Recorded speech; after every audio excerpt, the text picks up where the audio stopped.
It's our time. Those who carry forward the stories of their people were known as griots, and we can be counted among them. It's our time. Keeping with the rhythm of the drum beat from the bottom of our hearts to the top of our lungs, singing songs of old and young, weaving a cultural fabric like a star-spun map of quilted constellations. A North Star, a Northside destination, pointing us forward, orienting us towards flourishing futures, sutures to the wounds of our past. It's our time.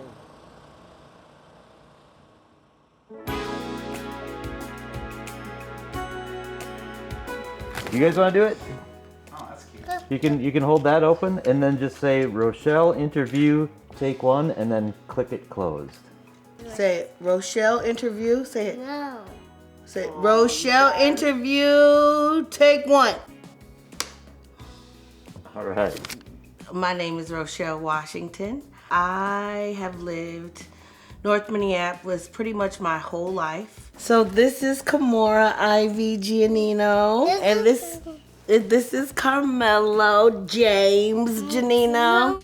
I've been doing homelessness for the past 25 years of supportive services in the home. And the last 7 years I've been understanding the development side of housing, how to build a home, how to purchase land, what goes in constructing it before somebody moves into it. Hi, my name is Charles Caldwell, known as C. Caldwell, the artist himself. Born and raised in Forest City, Arkansas, moved to the state of Minnesota, north side of Minneapolis in 1970. Myself, as an artist, I've painted some great murals here in North Minneapolis. I painted the Welcome to North Minneapolis mural on the 4th Street Saloon. And recently, I'm finalizing some details on a Prince mural that's in a parking lot where a lot of motorcycle guys ride. So I wanted to kind of give them some honor and give a place in North Minneapolis for a mural of the late, great Prince Roger Nelson, who was born and raised in this community. My name is Cassandra Johnson, and I have been on the North Side for 50 years. My name is Philly Irvin, aka real name Stephen Johnson, and I'm a multidisciplinary artist born and raised in North Minneapolis, and I'm also the founder and director of Intro to Success, it's for short.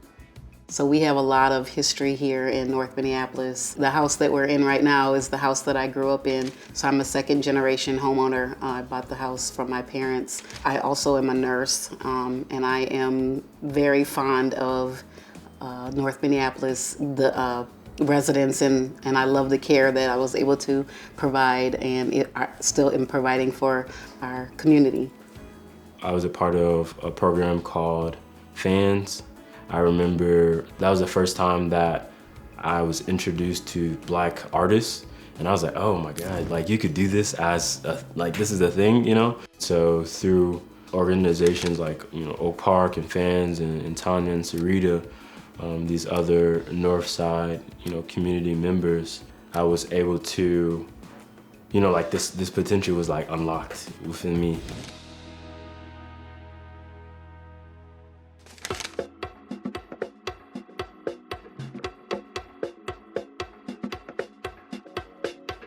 The old North Minneapolis was filled with excitement. Plymouth Avenue, it was exciting to wake up on a Saturday morning to get out on Plymouth Avenue just to watch the people go by that have their cars nice and shiny and clean, watching your peers and your friends walk up and down Broadway showing off their new threads with smiles and happiness on their faces. For instance, when I would go to a North game, or like a Patrick Henry game, the crowd was like more amped up than the team. Like it brought everybody in. Like you wanted to go to a North game, you wanted to go to a Henry game, like you would not miss either one of them. The North Side is deeply rooted in love and community, a lot of history, heritage. A lot of seeds have been sown in this community. I think back to my childhood of like Minneapolis Y, and just the other community places, Phyllis Wheatley. I think of Harvest Preparatory, that poured into my children as they attended there, and the knowledge and the wisdom that they gained. I mean, I can think of Zion Baptist Church. I can think of so many places that I occupied time and space with other folks and just was poured into. Northside is beautifully woven together. As I've been able to move through my youth to being a young adult, it's like you start to see all these threads that are connecting, and people that you might have grown up with, and then you kind of end up working with them at a space like New Rules or something. It's more than just people occupying space, even if you aren't aware of that history. It's beautifully sewn together in this quiet way. We are a family. It has grown, it has nurtured many, it has been reshaped and formed in many different ways, but we've given a lot. We've given a lot to Minneapolis, Twin Cities area in our community. We are amazing. We are amazing people. And we love our community, and we love each other, and we look out for each other. And we continue to grow and expand. It's beautiful. I have none but love and satisfaction and respect from the community that I have grown up in North Minneapolis. It's been a great place for me, has provided me with a lot of inspiration. People know who you are, where you've been, who your family is. It's okay, you can keep going. Funny. Northside brings you in for who you are, and that's it. And wherever you want to go and whatever you want to do, it's behind you 100% of the way.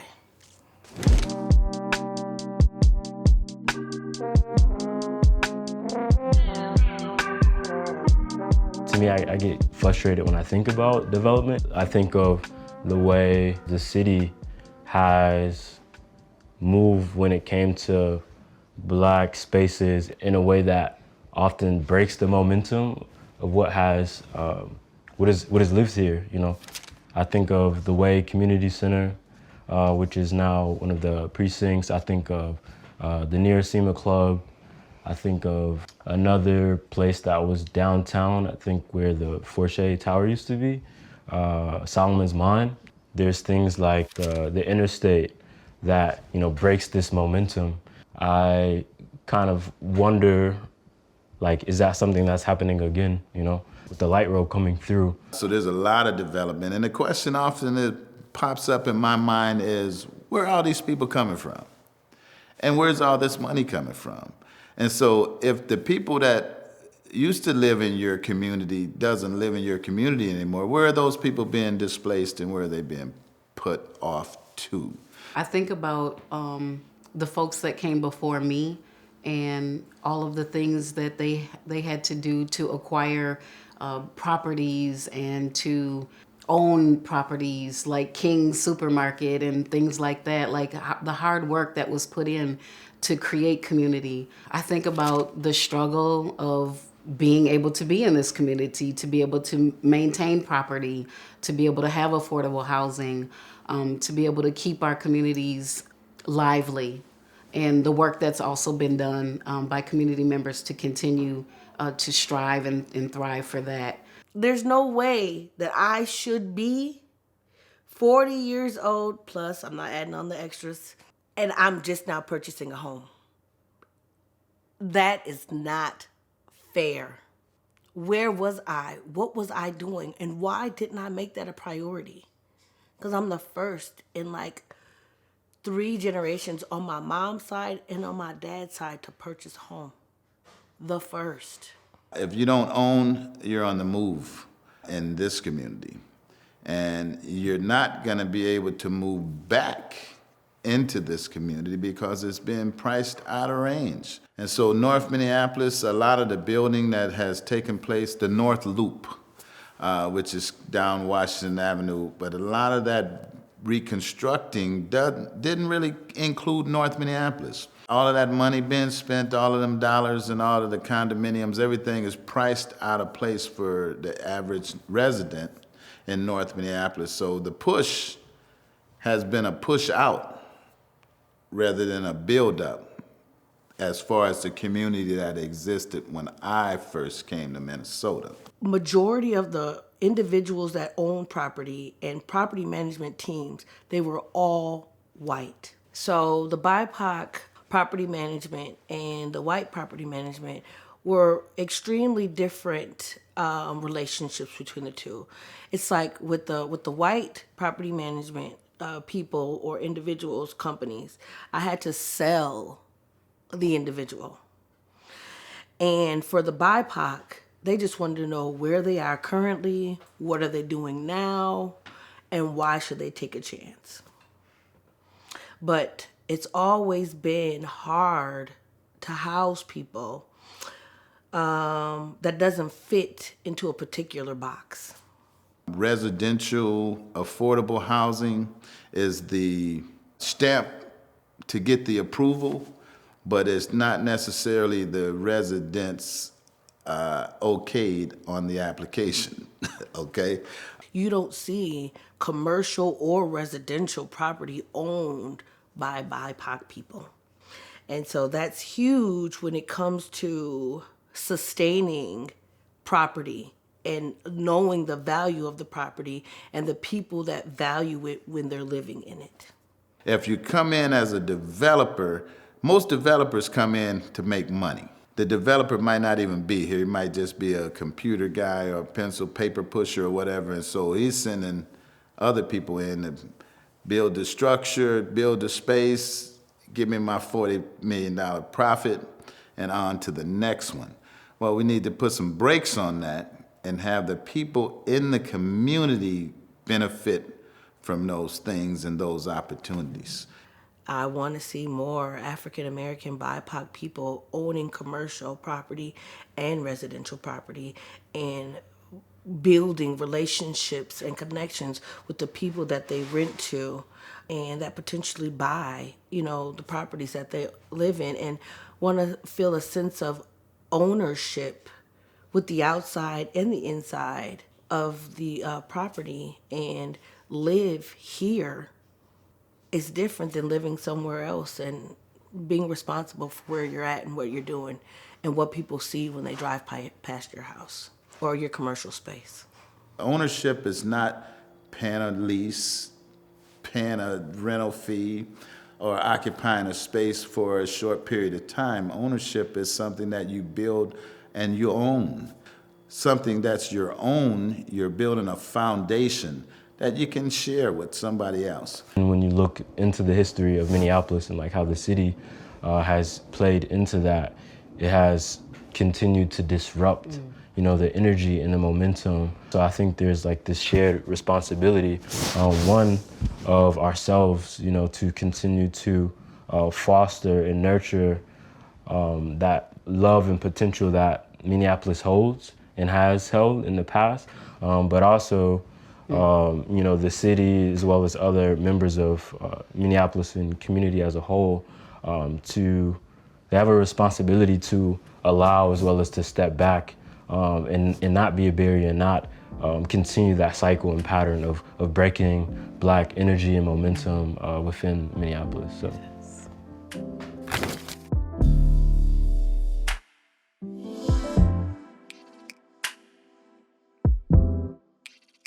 Let's do a little bit of imagination. So when you think about the North Side, particularly a North Side that is economically thriving and socially vibrant, what does that look like to y'all?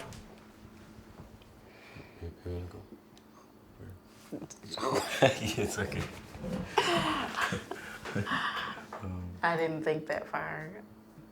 You want to let Philly start and then maybe that will help you first? I literally am so overwhelmed right now.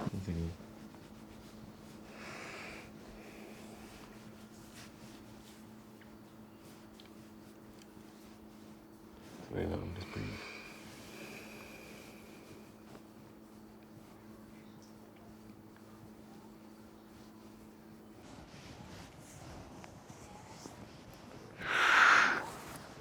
Well, when I was growing up here, I could go outside and play. I could go to the park.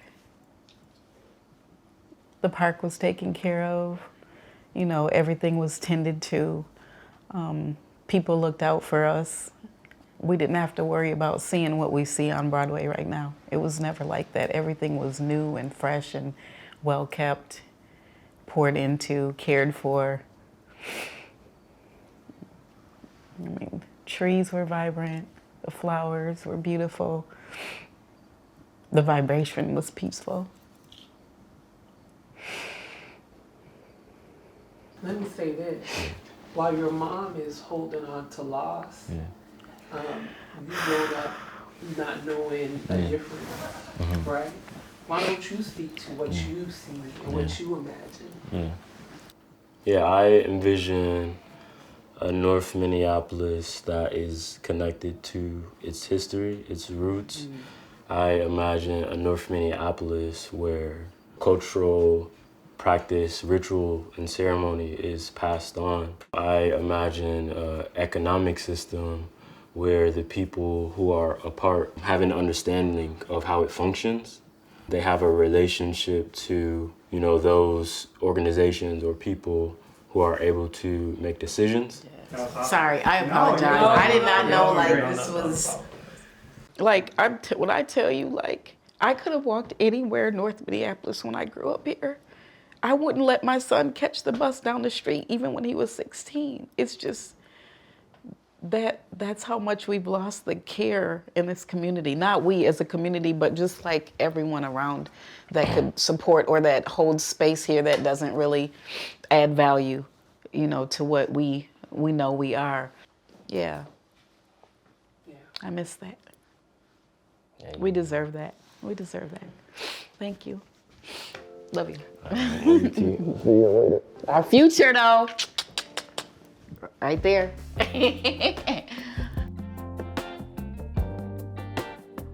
What does it look like, a thriving North Minneapolis? Oh my goodness. It looks like somewhere you want to go to take your kids, somewhere you want to go to rent a vehicle, somewhere you want to go grocery store shopping. You don't have to leave your community or your people to get the things that you need. For people to want to move around in it, you've got to have some food places. You've got to have some sense of security. You got to have some things that people can want to come out and get out of their car and go and participate in. It's exciting, and it gives me great pride and a sense of respect and ownership when I see buildings and construction, not just housing, but businesses and mortar and brick properties being owned by African American members of the community. Making sure that your community is thriving while you're shopping and while you're spending, there's no better way. Like every other city gets to do it. Why can't we? I just went to cross the river yesterday to have breakfast at a new place there on Laurie and Marshall. The Buttered Tin is the name of it. But it's like when you venture outside of our boundaries, it's thriving. Washington is like from maybe 2 blocks off of Plymouth Avenue going south down Washington is just amazing. The excitement. You can, like tonight, you want to see something? Go over on Washington Avenue. People are they're walking. All the food joints, all the little parlors and everything is wide open. People are happy, having fun. It's like, man, as my wife always says, how come we can't have Broadway looking like that? When I think of Destination Northside, I think of this rhythm. I think of this like unison and being able to have this shared understanding of like how to be and where to be. Like, yeah, this is it. Like, oh yeah, we going here. You know, like that's Destination Northside. Destination Northsides mean that everything is moving this way. The building destination is towards the north. So it's, I think the strategy is, you know, you got to talk to the people and listen to the people that are in the community, in the area that you're trying to develop, and find out what it is that you can do to help. So we need to be in places where we show up and we show out and people want to come to see and shop with us, for us, to build our community. It's our time. It's our time. It's our time.